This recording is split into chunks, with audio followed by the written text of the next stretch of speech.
Okay, so my screencasting software kind of crapped out on me there, so we're doing this in two parts because I'm too lazy to figure out how to properly edit a video, but that's fine.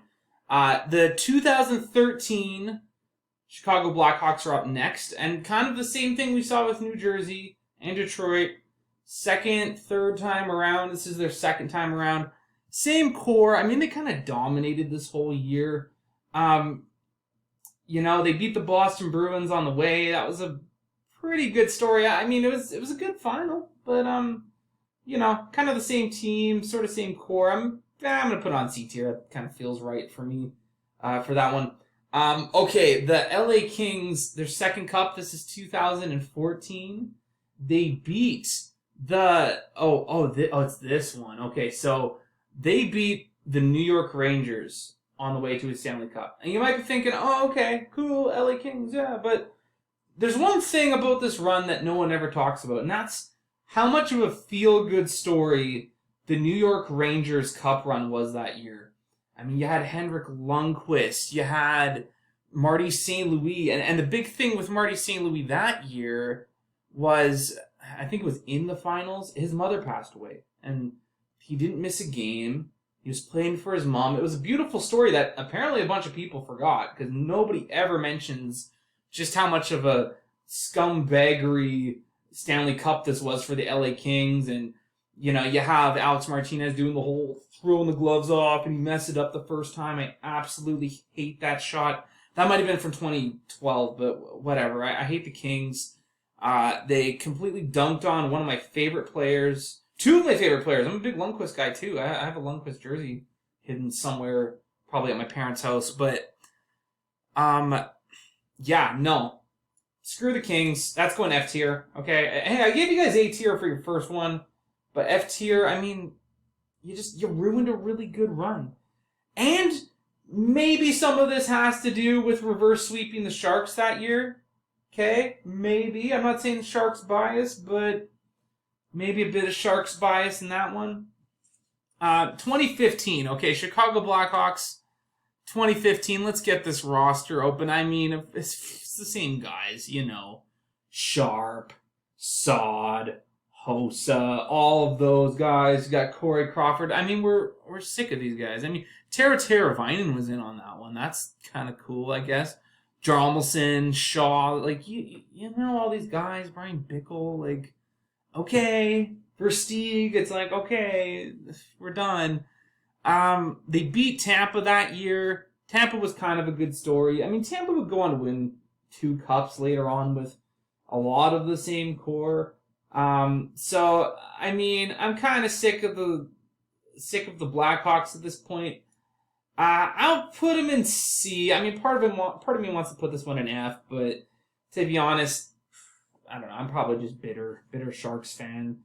And again, before leaving any hateful comments, just remember, I'm just bitter because my team has never won a Stanley Cup. And all of these teams have won Stanley Cups. So, there you go. 2016, the Pittsburgh Penguins. Now, okay, I know they beat the Sharks. Okay, just gonna take a step back. Okay, I know they beat the Sharks. I'm gonna keep this pretty independent of that. And it's not like they completely broke Sharks fans' hearts. I mean, they dominated that series. I think it was after Game 2, I was like, yeah, no, this is Pittsburgh. I didn't have much hope. This is a team of destiny. I know a lot of people talk about, oh, Crosby, he did it 8 years later. He did another cup. And it's is that really that impressive? I mean, it's a pretty good team. It's cool seeing Phil Kessel win a cup. I thought that was sweet. Matt Murray was a pretty good story, too. Nick Bonino, sure. Yeah, just taking a look. Matt Cullen, okay. Got some vets in there, too. Patrick Hornquist, last pick overall in his draft. Fleury was part of that run, too. I don't want to take him away from that, but yeah, I'll put that one in B tier. I think as a Sharks fan, that's a pretty good spot. Now, people go on to talk about how awesome it is that they went back-to-back, but, Nashville was a real good story that year. And they kind of ruined it for Nashville. Pretty much the same roster. And it is impressive to win back-to-back cups, don't get me wrong. But in terms of, feel-goodness to that, I mean, you got Jake Gensel on this cup, too.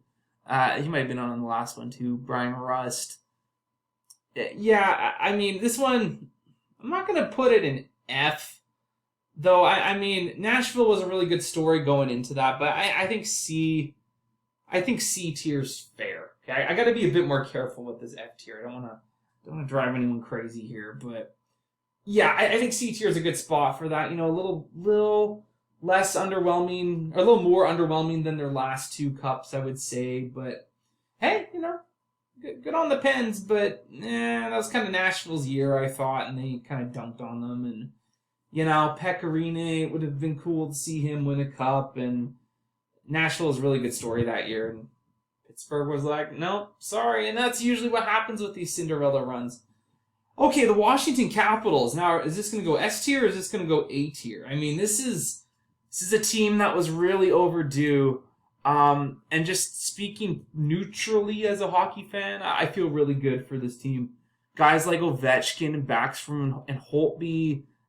Sure, we'll throw Tom Wilson in there. Oh, Tom Wilson was pretty young during that cup. I didn't know that, but and TJ Oshie, like guys that have been around the block, John Carlson, they're finally getting that cup, and much deserved. And that was a great run. I watched a lot of Caps games that run. I watched a lot of Vegas games that run.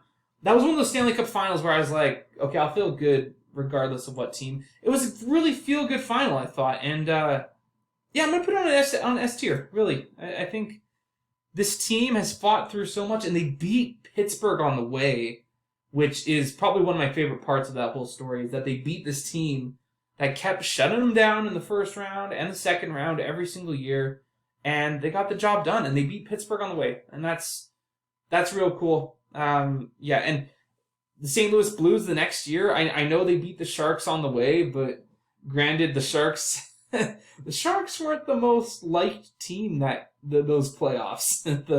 with the Game 7 against Vegas, and people like to make a big deal about the offside against Colorado. I say screw that. Like, they were offside. There's nothing there. But the hand pass, I think it was Hurdle against St. Louis. It's like, oh, okay, that was just a real bad missed call. I'll take full blame from that as a Sharks fan. But you know the story. The St. Louis Blues, they were the last place team in the NHL in like December or something, and they made a big turnaround, and they went on to win the Stanley Cup. And in what was a really good final. I would have been really happy even if Boston won that cup. That was a really good Stanley Cup final. Game 7, it feels like we don't see Stanley Cup Game 7 that often anymore. And that was a real good Game 7. A Stanley Cup final Game 7, rather. So, yeah, really good cup run. Ryan O'Reilly, Tarasenko, Shen. Lots of guys have been around the block winning their first cup for a lot of them. Perron, Petrangelo, Tyler Bozak, you know. Some young guys in there too. Vince Dunn, Robert Thomas. Binnington was obviously a huge story that year and during those playoffs. And yeah, I mean, it's a shame Boston, you know, they struck out again that year, but I felt like that was a real good final. I felt that was a really good story. I'm putting St. Louis in S tier for that one. Okay, we got 4 more here. The Tampa Bay Lightning. This is 2020. This is the weird COVID playoffs, okay? The first weird COVID playoffs. And yeah, a lot of people didn't like Tampa because of the salary cap circumvention, whatever. I don't know if that was this year or next year, or sorry, the following year, but I think that's all phony baloney. I mean, teams always do this, and if the other GMs and teams had a problem with it, they wouldn't have let that happen. So, yeah, and let's not forget Chicago did this, Vancouver did this. Like, the sack circumvention. It's it's a thing that happens, right? Happy to see my boy Barclay Goodrow get a cup too, and you know, Kucherov, Stamkos, he had that great moment where he came in, played one shift, scored a goal, injured again, but that was a good story. There's a lot of good stories out of this too. Victor Hedman winning the Conn Smythe that year. And yeah, I mean, I watched a lot of COVID hockey because I was at home so much, but you know, I'm gonna put this